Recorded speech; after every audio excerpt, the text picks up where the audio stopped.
Welcome to learning about physical AI basics. Today, we'll explore how artificial intelligence is stepping out of computers and into the physical world.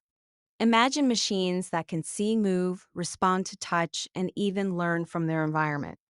That's what physical AI is all about.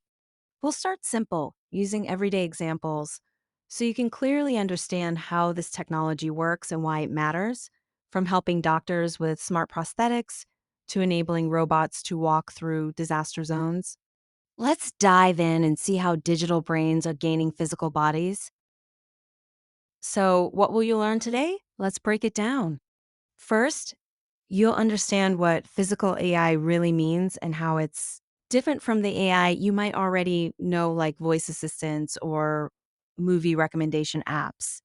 Then we'll explore the three main parts of every physical AI system: what it uses to sense the world, how it thinks, and how it takes action. Next, we'll look at real examples like robots and smart thermostats to see how these pieces come together. We'll also compare physical AI to traditional AI so you can tell when each one is best used.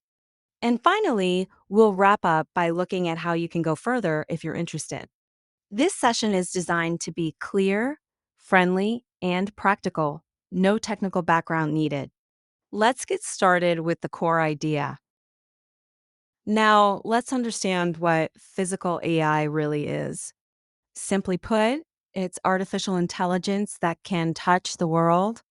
While traditional AI works inside computers, analyzing photos, answering questions, or recommending songs, physical AI goes further.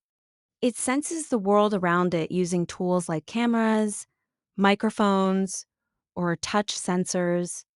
Then it thinks using AI models to decide what to do. And finally, it acts by moving a robot arm, adjusting a prosthetic limb, or turning on the heat. Think of it as an eye with a body. For example, an AI thermostat doesn't just read the temperature, it learns when you're home and adjusts the heat to keep you comfortable while saving energy. That loop of sensing, thinking, and acting is the heart of physical AI. It's not just smart, it's responsive, adaptive, and alive in the real world. Let's look closer at how this system actually works. Let's look at how physical AI actually works. It follows a simple but powerful cycle: sense, think, act, and learn. First, it senses using cameras, microphones, or touch sensors to gather information about the environment. For example, a robot might use a camera to see a person walking in front of it. Next, it thinks its eye brain analyzes that input and decides what to do. In this case, that's a person stop immediately. Then it acts, sending signals to motors, speakers, or arms to execute the decision. The robot stops moving. Finally, it learns by checking what happened and adjusting future behavior. Maybe it records that location as high traffic and chooses a different path next time. This loop repeats constantly, sometimes hundreds of times per second. The faster and more accurately it runs, the safer and smarter the system becomes. Think of it like how you learn to ride a bike. You sense the balance, adjust your body, move the pedals, and improve with every ride. That's the beauty of physical AI. It doesn't just act, it learns from doing. Now, let's compare physical AI with traditional AI because they're not the same. Imagine two eyes. One answers questions on your phone, the other controls a robot walking through a crowded hallway.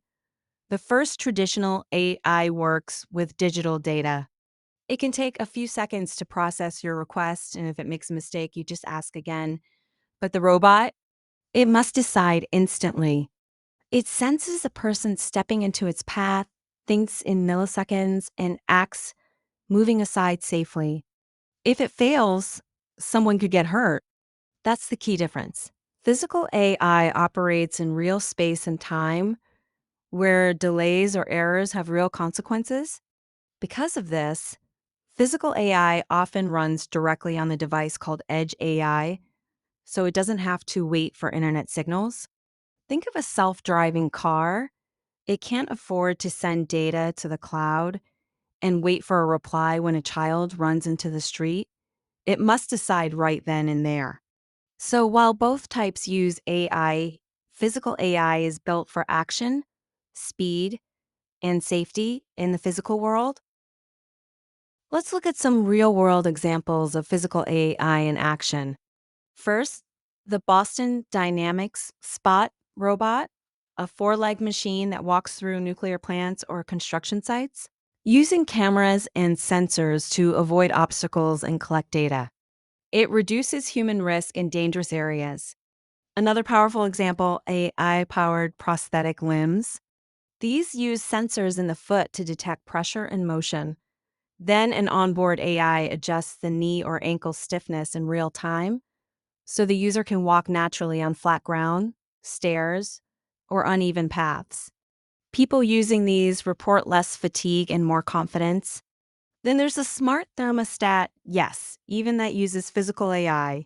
It senses when you're home, learns your schedule, and adjusts the temperature automatically, saving energy and keeping you comfortable. And of course, self driving cars using cameras, radar, and AI to navigate traffic, stop at lights, and avoid collisions.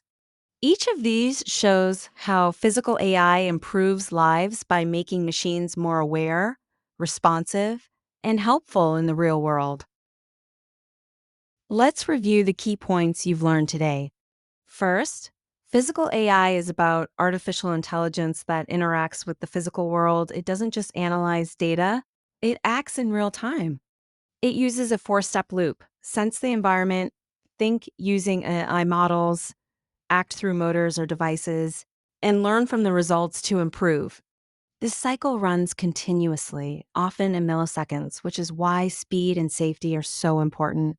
We also saw how physical AI is different from traditional AI.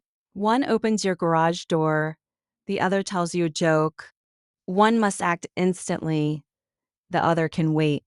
Examples like the Spot robot, smart prosthetics, and self driving cars show how this technology is already making a difference improving safety, mobility, and efficiency.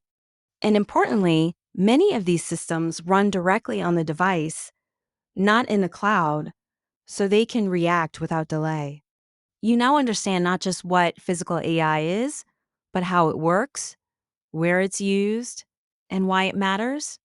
With this knowledge, you're ready to recognize it in the world around you and even imagine how to build your own.